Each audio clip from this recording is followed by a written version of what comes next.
Di rumah ibadat di Kapernaum, Yesus berkata kepada orang banyak, "Akulah roti hidup yang telah turun dari surga. Jikalau seorang makan roti ini, ia akan hidup selama-lamanya. Dan roti yang kuberikan ialah dagingku, yang kuberikan untuk hidup dunia." Orang-orang Yahudi bertengkar antara mereka sendiri dan berkata, "Bagaimana Yesus ini dapat memberikan dagingnya kepada kita untuk dimakan?" Maka kata Yesus kepada mereka, "Aku berkata kepadamu, sesungguhnya jikalau kamu tidak makan daging Anak Manusia dan minum darahnya, kamu tidak mempunyai hidup di dalam dirimu.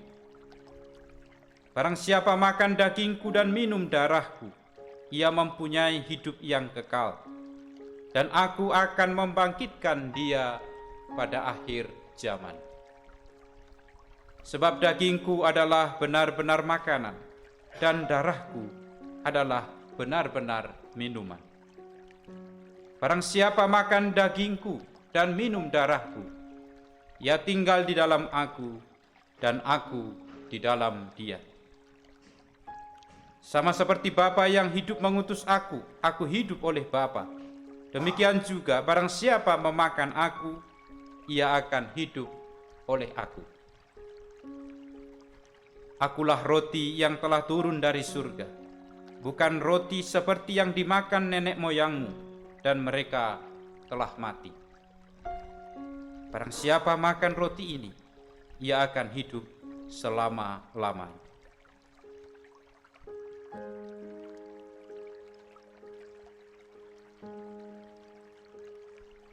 Saya mau memulai permenungan ini dengan beberapa kisah yang pernah saya temukan, yang pernah saya alami dalam praktek berpastoral di tengah-tengah paroki. Suatu kali di sebuah stasi, saya pernah misa, lalu kemudian ketika membagi komuni, dalam deretan-deretan itu, biasa seperti yang kita tahu di kampung itu biasanya orang tua dan anak-anaknya sekaligus datang ke gereja. Lalu seorang ibu ini membawa anak, ya umur 2-3 tahun mungkin. Lalu ketika menerima komuni, lalu tubuh Kristus, lalu dijawab, "Amin." Nah, begitu mau dimakan oleh ibu ini, anaknya ini nangis, minta. Saking baiknya ibu ini, lalu kemudian dibelah, lalu kemudian dikasih setengah. Mungkin dia belum paham betul apa yang diterima ini.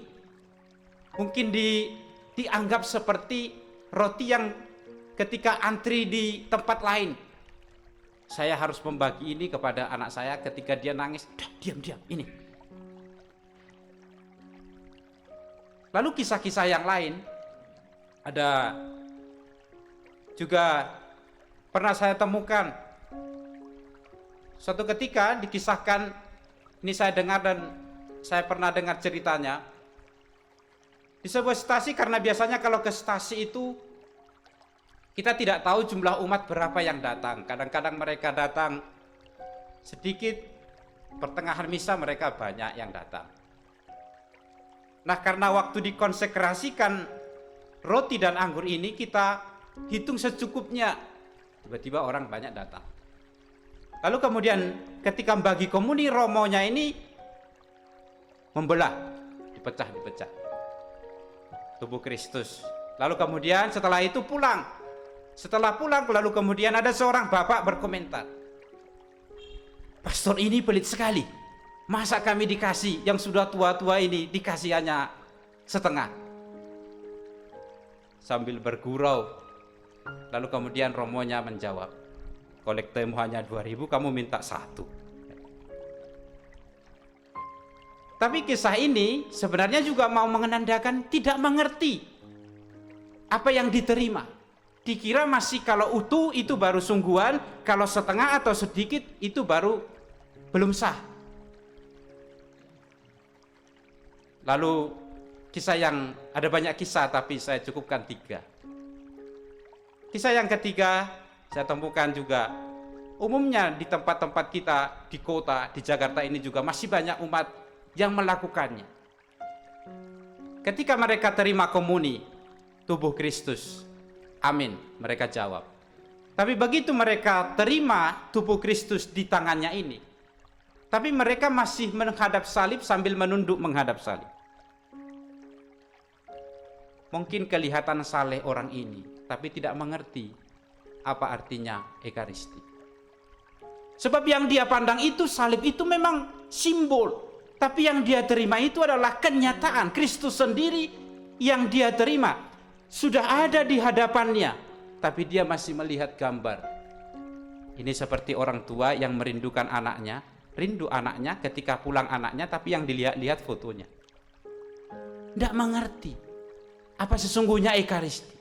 Dan ini banyak kita perhatikan di dalam gereja. Jadi ketika orang datang, mereka belum sungguh menyadari apa yang diterima ini. Bahwa yang diterima ini bukan roti biasa, bukan simbol, tapi sungguh-sungguh adalah Kristus yang memberikan diri bagi kita. Saudara-saudariku yang terkasih dalam Tuhan, maka ketika kita merayakan Ekaristi, sesungguhnya perayaan Ekaristi itu bukan hanya perayaan diberi komuni, tapi merupakan rangkaian dari awal. Kalau kita lihat Ekaristi itu, tata perayaannya itu sungguh luar biasa. Sejak awal kita diajak menyadari kedosaan kita. Setelah orang menyadari kedosaannya, kemudian memuliakan Tuhan dalam kemuliaan. Setelah orang memuliakan Tuhan, lalu kemudian dia mendengar sabda. Setelah orang mendengar sabda, baru dia katakan, aku percaya. Baru setelah itu dia terima tubuh dan darah Kristus. Maka dalam Ekaristi kan kita menerima 2 komuni. Pertama komuni sabda, dan yang kedua adalah komuni tubuh dan darah Kristus. Maka kalau kita menganggap remeh juga perayaan sabda, ketika sabda dibacakan, kita tidak bisa masuk sungguh-sungguh ke dalam misteri Ekaristi itu. Maka kalau orang datang Ekaristi tidak mengikuti dari awal, maka dia seperti orang-orang Farisi dan orang banyak yang kita dengar dalam Injil. Pikirannya itu pikiran manusiawi. Bagaimana orang ini bisa menerima memberikan dagingnya? Apakah mau disembelih lalu dibagi-bagi dagingnya? Itu adalah pikiran orang yang tidak mendengar sabda, yang tidak menerima sabda. Maka saudara-saudariku, sebelum kita sungguh-sungguh bisa mengerti misteri yang agung, saat Allah memberikan dirinya sebagai santapan, akulah roti hidup yang telah turun dari surga.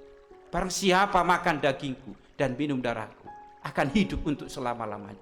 Untuk bisa mengerti ini, untuk bisa mengerti ini dalam Ekaristi, dia harus sungguh-sungguh menerima sabda. Maka saudara-saudariku yang terkasih dalam Tuhan, berekaristi itu, kalau orang mengatakan yang paling inti adalah ini, sebenarnya semua perayaan Ekaristi itu merupakan perayaan inti. Tidak boleh dipisahkan, yang satu ini lebih penting daripada yang lain.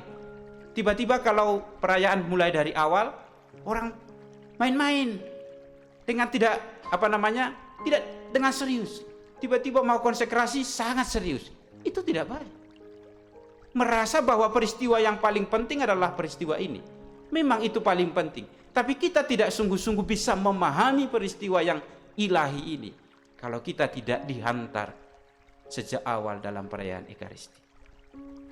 Karena itu saudara-saudariku yang terkasih dalam Tuhan, roti yang diberikan oleh Allah itu tidak sama seperti roti yang biasa yang kita butuhkan secara jasmani.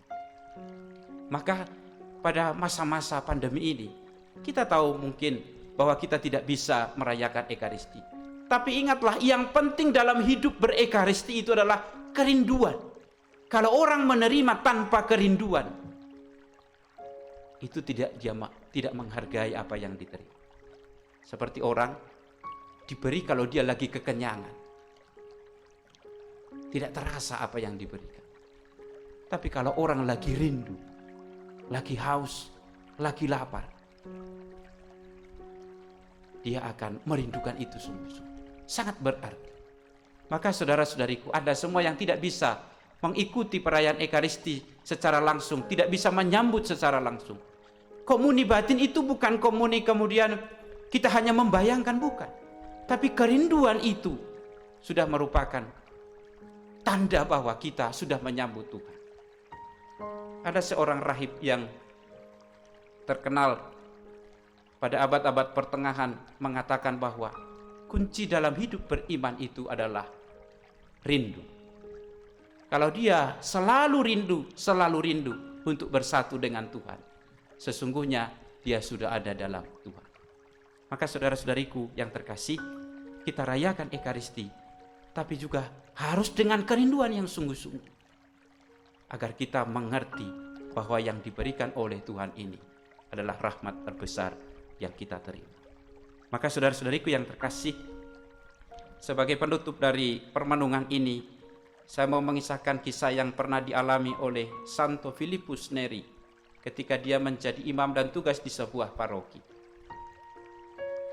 Ketika Santo Filipus Neri ini memimpin Ekaristi di sebuah paroki, lalu ketika komuni, dia melihat ada seorang ibu datang. Ini lagi-lagi kisahnya ibu. Ada seorang ibu datang, lalu kemudian terima komuni. Setelah terima komuni tubuh Kristus, Filipus Neri ini memperhatikan bahwa ibu ini begitu pulang terima komuni, dia langsung keluar pintu. Dilihat oleh Santo Filipus Neri. Ketika dilihat ibu itu langsung pulang, lalu kemudian dia menyuruh mestinar yang mendampingi dia, ikuti ibu itu sampai kemana dia pergi, sambil membawa lilin bernyala. Lalu begitu sampai jauh, sudah hampir di jalan, lalu kemudian dia heran, kok ada orang mestinar ini mengikuti saya. Lalu kemudian dia tanya, kenapa kalian mengikuti saya? Romo mengatakan, ibu sedang membawa Kristus, maka harus diterangi, diiringi perjalanan dengan lilin. Saudara-saudariku yang terkasih, karena terlalu seringnya kita merayakan Ekaristi, sampai kita tidak sadar sungguh bahwa yang kita sambut itu adalah Kristus.